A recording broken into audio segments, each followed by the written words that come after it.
आज काय दिवसाची सुरुवात झाली ती ब्लॅक कॉफीने आणि ब्लॅक कॉफीमध्ये अजून एक ॲडिशन म्हणून त्यात थोडी दालचिनी टाकून बघितली. त्याने बॉडी डिटॉक्स होते असं म्हणतात म्हणून. तर पण त्याची चव काही आम्हाला आवडली नाही.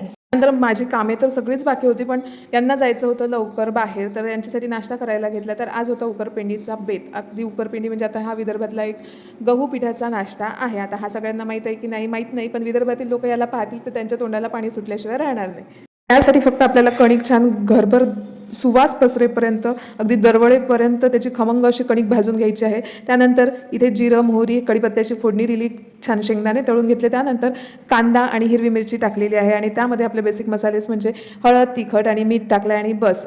आपली भाजलेली कणिक त्यामध्ये टाकायची आहे. दही किंवा ताक असेल तर ते टाकायचं आहे अगदी पूर्ण एकजीव झाल्यानंतर. आणि इथे मी गरम पाणी ठेवलेलं होतं पहिलेच, ते थोडं थोडं टाकून आपल्याला छान असं उपम्यासारखं हे मऊसूत आणि मोकळं मोकळं करून घ्यायचं आहे. आता विदर्भातील उकरपेंडी म्हणजे उपमा एवढी सोपी नसते बरं.